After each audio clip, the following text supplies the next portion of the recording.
নমস্কার বন্ধুরা, welcome to ইউনিকন। তো রাত পোহালেই কলকাতা ডার্বি কালকে, মানে 3 তারিখ শনিবার দিন। তো সেই কলকাতা ডার্বি নিয়ে এই ভিডিওতে মেনলি আলোচনা করব আমরা, এবং তার সঙ্গে আইএসএল এর যে আজকের ম্যাচ হলো উড়িষ্যা এফসি বনাম কেরালা ব্লাস্টার্স এফসি, সেই ম্যাচটা নিয়ে একটু কথা বলে নেব। তো ইন্টারেস্টিং ভিডিও হবে, লাস্ট অব্দি ভিডিওটা দেখতে থাকো। আমাদের চ্যানেলে প্রথমবার এলে আমাদের চ্যানেলটিকে সাবস্ক্রাইব করে তার পাশের বেল আইকনটাকে অবশ্যই অন করে দিও। তো একটা টিমে যদি প্রপার ভালো কোয়ালিটির দুটো স্ট্রাইকার থাকে, সেই টিমটা কি করতে পারে সেটা কিন্তু উড়িষ্যা এফসি দেখাচ্ছে। আজকে যদি কেরালার সঙ্গে উড়িষ্যার ম্যাচটা দেখো, উড়িষ্যা কিন্তু বিশাল যে খুব ভালো ফুটবল খেলেছে সেরকমটা না, তবে তারপরও তারা কিন্তু 1-0 ফার্স্ট হাফে পিছিয়ে থাকার পর সেকেন্ড হাফে কামব্যাক করেছে, 2-1 ম্যাচ জিতেছে। উড়িষ্যাও কিন্তু বর্তমানে 26 পয়েন্টে পৌঁছে গিয়েছে, আইএসএল লিগ টেবিলের 2 নম্বর স্থানে আছে। আর ভাই রয় কৃষ্ণা, এই ম্যাচটা কিন্তু উড়িষ্যাকে জেতালো রয় কৃষ্ণা। উড়িষ্যা প্রচুর চান্স ক্রিয়েট করেছে, ব্যাপারটা সেরকম না, বাট রয় কৃষ্ণা দুটো প্রপার চান্স পেয়েছে, দুটো হেডেড গোল, উড়িষ্যা জিতে গিয়েছে। রয় কৃষ্ণা বর্তমানে আইএসএল এর টপ গোল স্কোরার।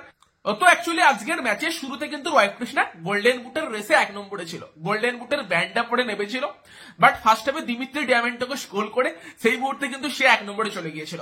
হাফ টাইমে রয় কৃষ্ণা ব্যান্ডটা খুলে এসেছিল এবং এসে কিন্তু সেকেন্ড হাফে দুটো গোল মেরে আবার টপ গোল স্কোরার লিস্টে চলে গিয়েছে। এবং রয় কৃষ্ণার কিন্তু 50+ গোল ইন্ডিয়াতে আসার পর হয়ে গেল, 51টা গোল কিন্তু হয়ে গেল আইএসএল এ। তো অবভিয়াসলি ভাই রয় কৃষ্ণা সে কিন্তু আবার তার পুরনো খেলা দেখাচ্ছে। হয়তো 2020-2021 যতটা ডেঞ্জারাস ছিল অতটা ডেঞ্জারাস না হলেও রয় কৃষ্ণা যে গোলের বল পেলে গোলে ঢুকিয়ে দিতে পারে, সেই ক্ষমতা রয় কৃষ্ণার এখনো আছে। ভারতে খেলা স্ট্রাইকারদের মধ্যে এখনো সে অন্যতম সেরা, সেটা কিন্তু রয় কৃষ্ণা আবার দেখাচ্ছে। মোহনবাগান সমর্থকরা তো হাত কামড়ায়, ব্যাঙ্গালুরু সমর্থকরাও হাত কামড়াচ্ছে আই থিঙ্ক লাস্ট ইয়ার রয় কৃষ্ণাকে ছেড়ে দেওয়ার জন্য, কারণ তাদের যে পরিবর্তন এসেছিল কার্টিসম্যান, তাকেও রয় কৃষ্ণার লেভেলের মনে হয়নি। এখন যে নতুন স্ট্রাইকার এসেছে সেও কতটা কি করবে দেখার আছে, বাট রয় কৃষ্ণা যে কি করতে পারে সেটা কিন্তু আবারও রয় কৃষ্ণা দেখাচ্ছে। তো এটাই কিন্তু উড়িষ্যার মানে মেন শক্তি বলতে পারো। সের্জিও লোবেরার ট্যাকটিক্স নিয়ে আমরা প্রশংসা করেছি, লোবেরার অনেক প্রশংসা করেছি এই উড়িষ্যা এফসি টিমটাকে এত ভালো ফুটবল খেলানোর জন্য, বাট লোবেরা যেভাবে দুটো স্ট্রাইকারকে ইউজ করেছে আর দুটো স্ট্রাইকার যেভাবে পারফর্ম করছে, দিয়াগো মরিসিও আর রয় কৃষ্ণা, সেটা কিন্তু উড়িষ্যাকে এই জায়গাতে রেখেছে। বাকি কেরালার জন্য একটা প্লেয়ারের কথা আমি বলবো, যে ঈশান পান্ডিতা, যে বর্তমানে ন্যাশনাল টিম কোচের সুনীল ছেত্রীর পর প্রথম পছন্দের স্ট্রাইকার।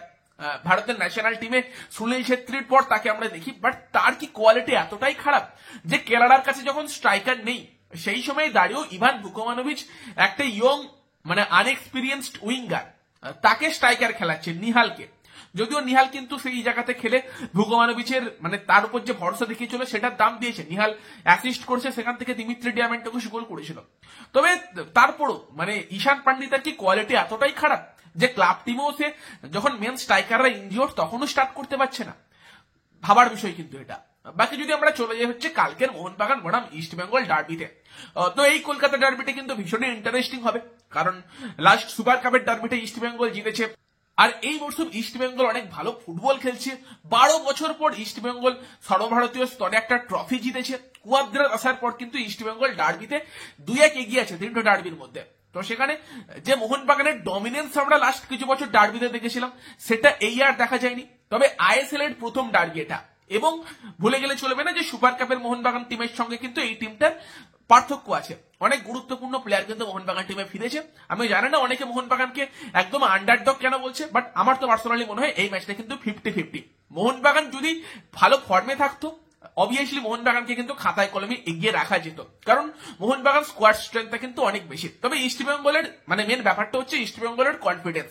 ইস্ট বেঙ্গল টিম বর্তমানে ট্রফি জিতেছে, যে ফুটবল খেলেছে তারা কিন্তু হাইলি কনফিডেন্ট থাকবে। তবে উল্টো দিকের মোহনবাগানের মেন ব্যাপারটা হচ্ছে তাদের হারানো কনফিডেন্সটা ফিরে পাওয়া, এবং যদি হাবাস সেই কাজটা করতে পারে, এবং হাবাস যেরকম ইঙ্গিত প্রেস কনফারেন্সে দিয়েছে, তো সেখানে মোহনবাগান টিম ফুল কনফিডেন্স নিয়ে নামবে, সেটাই আশা করা যায়। তো যদি সেই কাজটা করতে পারে মোহনবাগান কিন্তু আলাদা লেভেলের ফুটবল খেলবে সেটা বলা যায়, কারণ মোহনবাগান টিমটার মধ্যে ক্ষমতা আছে। এবং মোহনবাগানের জন্য সব থেকে ভালো যদি কয়েকটা খবর দিই সেটা হচ্ছে আনোয়ার আলী এবং শাহাল আব্দুল সামাদ কালকে কিন্তু ডার্বিতে সিলেকশনের জন্য অ্যাভেলেবেল আছে। মানে কোচ যদি চায় তাদেরকে প্রথম থেকে খেলাতে, তারা কিন্তু স্টার্ট করতে পারবে। এবার আনোয়ারকে নিয়ে রিস্কটা নেবে কিনা সেটা একটা দেখার বিষয়, তবে মানে চাইলে কিন্তু আনোয়ারকে শুরু থেকে স্টার্ট করানো যাবে। বাকি শাহালকে কোন রোলে খেলায় সেটা দেখার আছে। পার্সোনালি আমার মনে হয় দীপক তাংড়ি, অনিরুদ্ধ থাপা আর তার সঙ্গে হুগো বুমো, এটা হয়তো মোহনবাগানের মিডফিল্ড হতে পারে। বাট এবার হাবাস যদি সাহালকে স্টার্ট করায় সেক্ষেত্রে কিন্তু সাহালও স্টার্ট করতে পারে। ইভেন হাবাস কিন্তু সাহালকে উইং দিয়েও স্টার্ট করাতে পারে, দেখার বিষয় সেটা। এবং এরই সঙ্গে মোহনবাগানের জন্য আরো একটা ভালো খবর বলছি, সেটা হচ্ছে জনি কাউকো, তার কিন্তু ফিটনেস লেভেল একদম টপ আছে। জনি কাউকোর কিন্তু ফিটনেস নিয়ে কোনো প্রবলেম নেই, সেরকমই কিন্তু খবর বেরিয়ে আসছে। জনি আজকে প্রথম অনুশীলন করেছে, মানে কালকে টিমের সঙ্গে অনুশীলনে যোগ দিয়েছিল, বাট কালকে বল পায়ে সে নামেনি, আজকে বল পায়ে প্রথম অনুশীলন করেছে এবং তার মুভমেন্ট কিন্তু একদম মানে ক্লিয়ার, মানে তার মুভমেন্টে কোনো প্রবলেম নেই, প্রপার ফিট আছে। হাওয়াস কি চাইছে এবার সেটা দেখার। যদি হাবাসকে জনি কাউকে ইমপ্রেস করতে পারে, যদি এটা প্রমাণ করতে পারে হাবাসের কাছে যে সে যদি এখন কম্পিটিটিভ ম্যাচে নামে পুরোনো যে ফর্মে খেলছিল, পুরোনো যে ছন্দে খেলছিল সেই ছন্দে ফুটবল খেলতে পারবে, সেক্ষেত্রে হয়তো আমরা জনি কাউকে মোহনবাগান টিমে আসতেও দেখতে পেতে পারি। মানে 6 জন রেজিস্টার্ড বিদেশি প্লেয়ারের মধ্যে, যদিও সেখানে একজন বিদেশিকে আনরেজিস্টার্ড করতে হবে এবং সেখানে কিন্তু বিদেশি প্লেয়ারদের উপর পারফরমেন্সের প্রেসার থাকবে, যে পারফর্ম না করতে পারলে আমাকে হয়তো টিম আনরেজিস্টার্ড করিয়ে দিতে পারবে। এবং আই থিঙ্ক সব থেকে বেশি প্রেসার হয়তো সাদিকুর উপর থাকবে। তো সেই জায়গায় দাঁড়িয়ে কিন্তু মোহনবাগানের জন্য জেসন কামিংস এবং আরমান্দো সাদিকো, এই দুটো প্লেয়ারের দিকে কিন্তু অবশ্যই নজর রাখতে হবে, কারণ আনোয়ার ফিরলে মোহনবাগানের ডিফেন্সটা কিন্তু স্ট্রং হয়ে যাবে। কাউকো যদি আসে এবং দীপক তাংরিকে আমরা এফসি এশিয়ান কাপে যেরকম খেলতে দেখছি, যদি সেরকম খেলতে পারে, মিডফিল্ডের সমস্যাও কিন্তু মোহনবাগানের মিটবে। এবং একজন ডিফেন্সিভ মিডফিল্ডারকে পাশে নিয়ে নতুন স্ট্র্যাটেজিতে খেললে হয়তো অনুরূপ থাপার থেকেও আমরা বেটার গেম প্লে দেখতে পেতে পারি। সেটা হলে কিন্তু মোহনবাগানের মিডফিল্ডের সমস্যাও মিটে যাবে। শুধু মেন প্রবলেম হচ্ছে এখন স্ট্রাইকারদের নিয়ে, সেই জায়গায় দিমিত্রি পেত্রাদোসকে মেন স্ট্রাইকার হিসেবে ইউজ করার অপশন অবশ্যই থাকছে, বাট যে দুজন মেন স্ট্রাইকারকে মোহনবাগান এত ঢাকঢোল পিটিয়ে নিয়ে এসেছে, সেই কামিংস আর সাদিকু, তাদের ফর্মে ফেরাটা জরুরি। এবং কামিংস আর সাদিকুকে কিভাবে হাবাস ইউজ করবে সেটার দিকে কিন্তু অবশ্যই কালকে ডার্বিতে নজর থাকবে। এবং আমার মনে হয় না কালকে ডার্বিতে মোহনবাগান পিছিয়ে আছে। আমি আবারও বলবো যে ম্যাচটা কিন্তু 50-50। এবং সেই জায়গায় ইস্ট বেঙ্গলের কথা বললে, ইস্ট বেঙ্গলের জন্য কিন্তু সব থেকে মানে মেন ব্যাপার হচ্ছে ইস্ট বেঙ্গল প্লেয়ারদের কনফিডেন্স।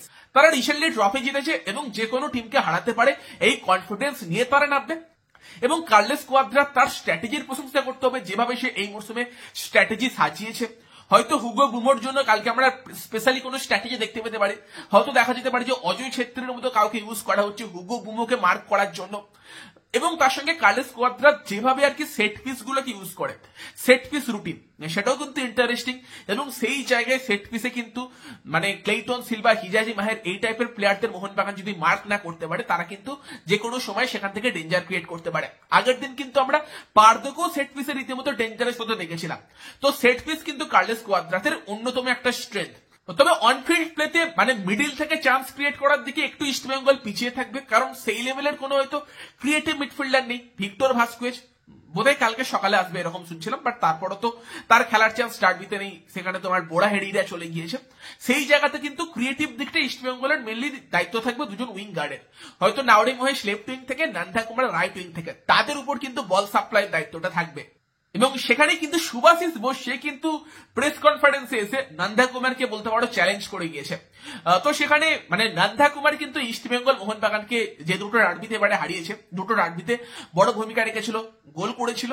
সেই জায়গায় সুভাশিসকে সেই নিয়ে প্রশ্ন করা হলে সুভাশিস কিন্তু বলেছেন যে সুপার কাপে আমাদের অনেকগুলো প্লেয়ার অ্যাভেলেবেল ছিল না, এবং ডুরান্ড কাপের ফাইনালের কথা আমার মনে পড়ছে, এবং সেখানে মনে পড়ছে না নন্দা কুমার কিছু করতে পেরেছিল বলে। তো নন্দাকে রীতিমতো সুভাশিস চ্যালেঞ্জ করেছে। তো যদি নান্দা রাইট উইং এ খেলে, সেক্ষেত্রে সুভাশিস লেফট ব্যাক খেলবে। ওই জায়গায় কিন্তু কালকে নান্দা বনাম সুভাশিস এই লড়াইটার দিকেও আমাদের নজর থাকবে, কারণ এই টাইপের স্টেটমেন্ট এলে কিন্তু অনেক সময় প্লেয়াররা চায় মানে মাঠের মধ্যে এক্সট্রা কিছু করতে, এক্সট্রা এফোর্ট দিতে।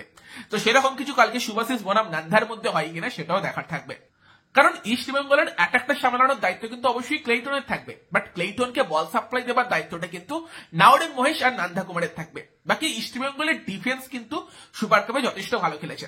এবার সেই ডিফেন্স লাইনে পরিবর্তন করে কিনা কার্লেস কোয়াদ্রাস, সেটা একটা দেখার বিষয় আছে, যে পার্দোকে মিডফিল্ডে পাঠিয়ে কি চুংডুঙ্গা আর হিজাজি মাহের তাদের নিয়ে ডিফেন্স সাজায়, নাকি সুপার কাপের মতো হিজাজি মাহের আর পার্দো দুজনে মিলে একসাথে স্টার্ট করে, সেই দিকে কিন্তু নজর থাকবে। এবং হিজাজির সঙ্গে কিন্তু মোহনবাগান স্ট্রাইকারদের একটা লড়াই আমরা দেখতে পেতে পারি। মোহনবাগানের মেন নম্বর 9 রোলটাই কে স্টার্ট করে সেটা দেখার আছে। হতে পারে দিমিত্রি স্টার্ট করার পসিবিলিটি বেশি, যদি আনোয়ার শুরু না করে। সেই জায়গায় কিন্তু যা মনে হয় Hector Yuste, Brandon Hamill, Hugo Boumous, Dimitri Petratos এই চারটে বিদেশি স্টার্ট করা উচিত। তবে যদি হ্যামিলের জায়গায় আনোয়ার আসে, সেক্ষেত্রে কামিংস বা সাদিকও কিন্তু মোহনবাগানের স্টার্ট করতে পারে। বাকি এটা যেহেতু লিগের ম্যাচ, মোহনবাগানের মতো টিম যারা লিগ শিল্ডে দৌড়ে থাকবে তারা কিন্তু অবশ্যই 3 পয়েন্টের জন্য ঝাঁপাবে এবং সেই জায়গায় মোহনবাগানকে হয়তো কিছুটা অ্যাগ্রেসিভ ফুটবল আমরা খেলতে দেখতে পেতে পারি। কুয়াদ্রাস হয়তো কিছুটা মানে দেখে চলো নীতি নিতে পারে, প্রথম দিকে একটুখানি মোহনবাগানকে দেখে তারপর অ্যাটাকে যেতে পারে। হাবাসের কিন্তু স্ট্র্যাটেজিতে আমরা দেখি যে ডিফেন্স স্ট্রং রেখে অ্যাটাক করা, তবে সেটা কালকে কতটা হয় সেটা দেখার বিষয় আছে। হয়তো আমরা দেখতে পেতে পারি যে মোহনবাগানের পাই বলের পসেশন বেশি থাকছে। তবে ওভারঅল মোহনবাগানকে ভালো কিছু করতে গেলে কিন্তু কামিংস আর সাদিকু এই দুটো প্লেয়ারের ভালো খেলা জরুরি যখন তারা সুযোগ পাবে। উল্টো দিকে ইস্ট বেঙ্গলের জন্য কিন্তু ক্লেইটনের ভালো খেলাটা জরুরি। তো সেখানে একটা জমজমাট কলকাতা ডার্বি কিন্তু কালকে হতে চলেছে। তোমাদের এই ম্যাচ থেকে কি এক্সপেকটেশন, তোমরা কি এক্সপেক্ট করছো এবং ম্যাচের স্কোর লাইন কি হতে পারে বলে তোমাদের মনে হয় তোমরা কিন্তু অবশ্যই কমেন্টে জানিও। ভিডিওটা ভালো লাগলে ভিডিওটাকে লাইক করে দিও, শেয়ার করে দিও, আমাদের চ্যানেলে প্রথমবার এলে আমাদের চ্যানেলটাকে সাবস্ক্রাইব করে তার পাশের বেল আইকনটাকে অন করে দিও। তো চলো গাইস, সেই ভিডিওতে এই পর্যন্তই, বাই বাই।